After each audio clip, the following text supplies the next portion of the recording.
HCA high schoolers, Monday is right around the corner, and there are some things that I need to communicate with you before you arrive at school. And so put a little PowerPoint together that I want to go ahead and begin right now. So give me a moment just to share this screen with you.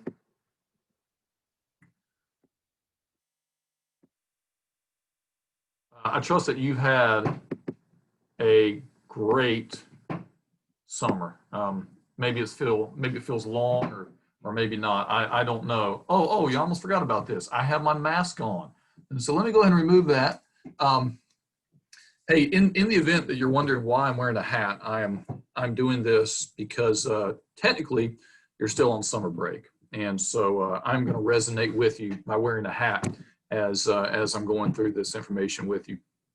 There's a lot of things that you need to be aware of, and I'm doing it in this format because we're not able to gather together. We're not able to bring all the high school together in an assembly, and just to save us all some time, I'm trusting that you're going to take the necessary time, about 20 minutes, to stay with me as I go through some details that you need to be aware of heading to the school year. There's a lot that we've learned over the past 5 to 5.5 months as we've become more exposed to COVID, as we've had more experience with that. And we feel like we've been able to put some protocols in place that allow us to return to school. Things will be different to some degree. Now, much of the day, as you remember it, will remain the same, but there are also many ways in which it will change. Your assistance is so important in allowing us to remain in school. Please, as we're talking about these things, just keep in mind that we are trying to schedule school in such a way that considers your well-being, your teacher's well-being, and your family's well-being, and you need to be committed to be a part of that. Like I said, unfortunately, we're not able to gather together, so that's why I'm using this format. First thing you need to look at is your schedule. Please double check your schedule prior to coming to school on Monday. We've had to move a few students around to balance classes. Also, some of you have requested elective changes, and we've tried to accommodate that. While we're talking about electives, the cutoff date to drop or add an elective is going to be Wednesday, September 2nd. Please see Coach Ruark if you would like to request to drop or add an elective. Let's start with the beginning of the day. Unless your parent works at HCA, you will not be allowed in the building until 7:40. Of course, exceptions will be made for students who have prior arrangements to work with a teacher. When you come into the building, you'll need to go to your locker and then proceed directly to your first class of the day. You are not going to be able to congregate in the halls. Now, once you get into your first class of the day, certainly you're able to socialize with students that'll be on that class from a safe distance. But again, just want to put an emphasis on the fact that we need you to go directly from your locker to the classroom you're starting the day in. So think about that. If you get to school at 7:40, it means you're probably going to spend an extra 15 minutes in your first class of the day. And that's okay, but just be aware of that. You're going to be required to wear your mask from the time you enter the building until the time you exit the building. And so we'll talk more about that later on this PowerPoint, but I do want to prep you for that reality. A number of you will be starting your day at Neill Clark, particularly the junior class. The same expectations will apply from the previous slide, if that's the case. Juniors, you will need to park your cars at Neill Clark every day. Again, juniors, we want you to park at Neill Clark every day until we're able to move back into a normal schedule and we're able to return our classes to the HCA campus. You are not going to be free to visit your car throughout the day. So be sure to bring in everything you need to the first class of the day. Your car will not be able to serve as a locker for you. We're going to work on providing some storage space for you at Neill Clark, a second locker, so to speak, which will give you a bit less to carry throughout the remainder of the day. These might look like cubbies from what you remember in the 7th grade, or it could be some sort of tote, milk crate, something like that. When you're coming to school, and I'm talking specifically to juniors, when you're coming to school, please make every effort to come in from the 39th Avenue Drive northwest side. It may be easier known as the side coming from Morris Ferry. This will just alleviate some of the through traffic in the morning. It'll be safer for everyone, and you won't have to wait to possibly get by the school. When you're dismissing at the end of the day, we need you to take a right. Please do not take a left. Take a right.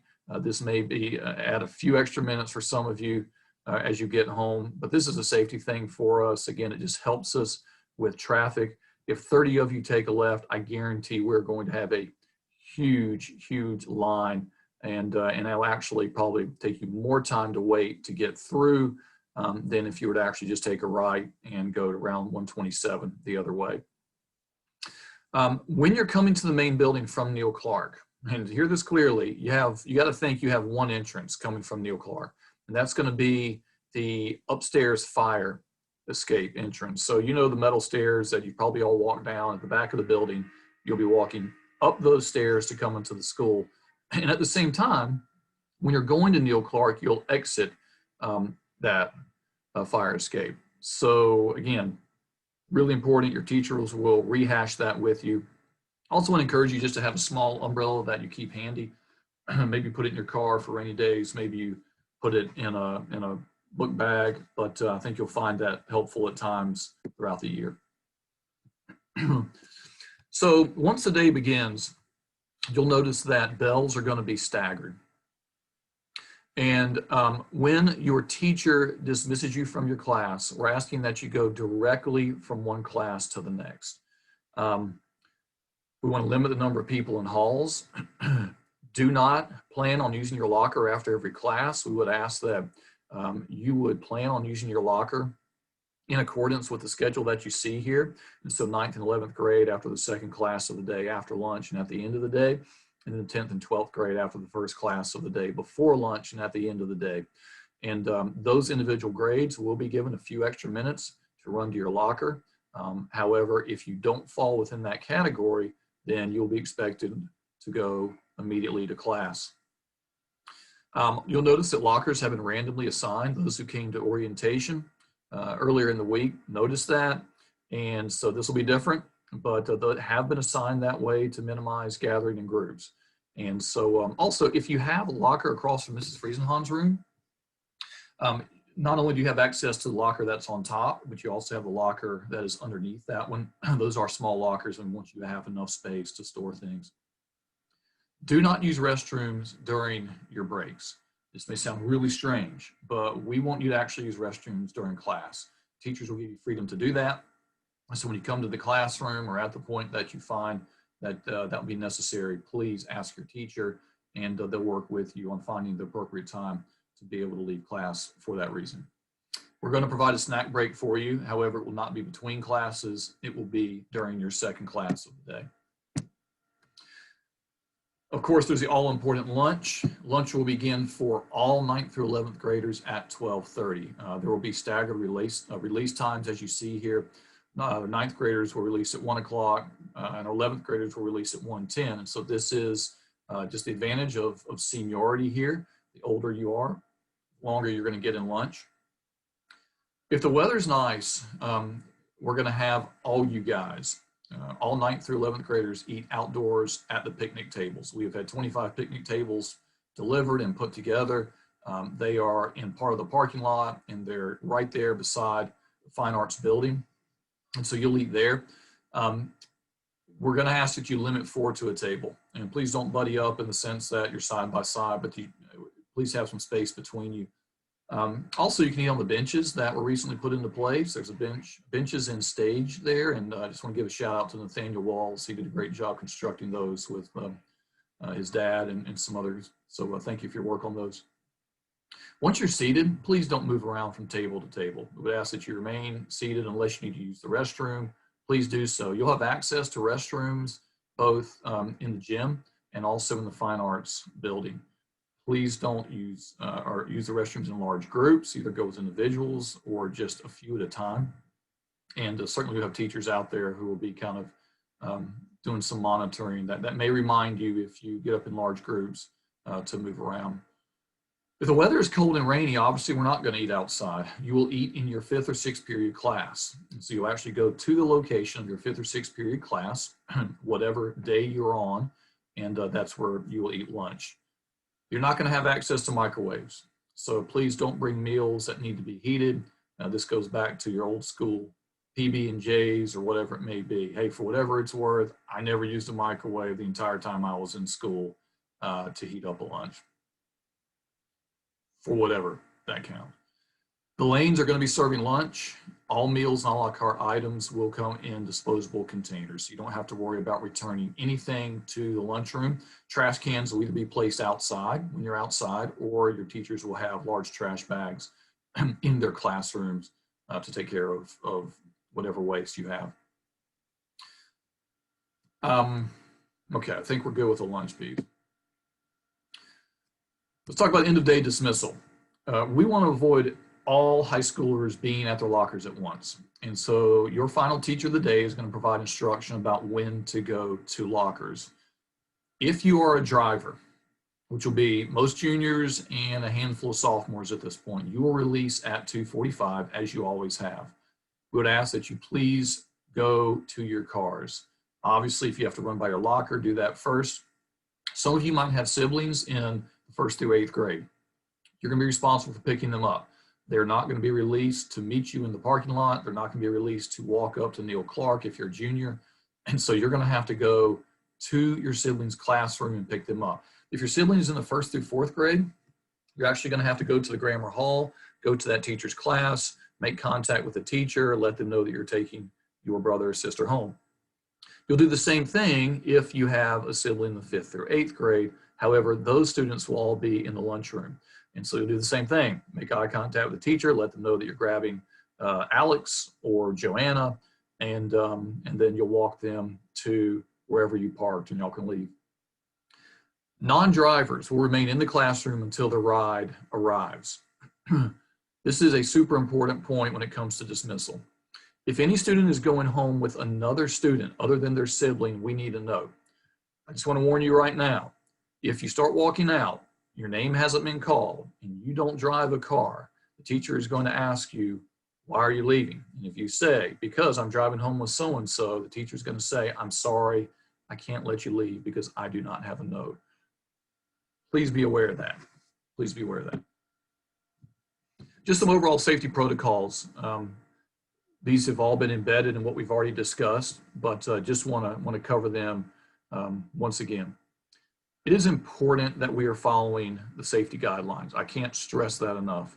When you are in the building, you're required to wear a mask that covers both your mouth and your nose. Exceptions are made during snack and lunch when you can remove those while you're eating. Also, you may remove masks when you're outside. If you don't bring a mask to school because you forget it, we will provide one for you. It is so important that you are in compliance with the mask expectations that we're going to send you home if you're having issues with this.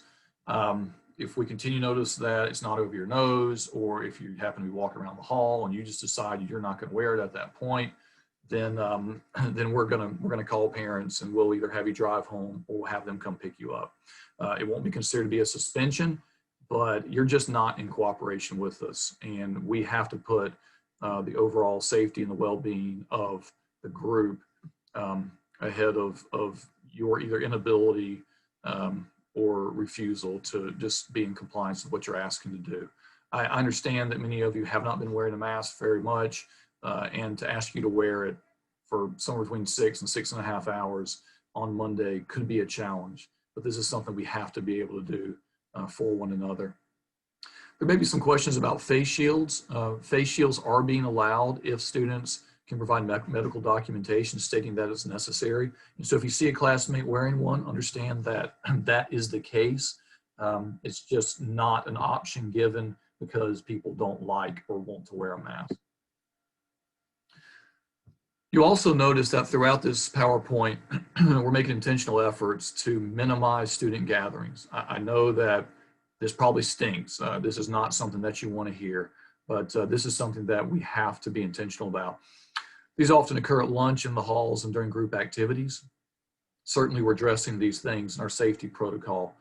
We're just asking that you be aware of overall kind of distancing. I know that many of you have been hanging out together over the course of the summer, possibly even in large groups. You're very comfortable with one another. There is no issue with walking down the hall beside a friend. Don't be surprised, though, that if you're kind of hanging out in a group, you know, at whatever time, if a teacher were to come up to you and just say, hey, we need you to be aware of the proximity to one another.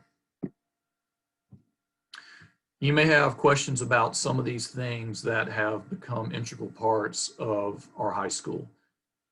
These things have been put on hold. Chapel, house meetings, all clubs, and we'll be making an announcement next week about the high school retreat.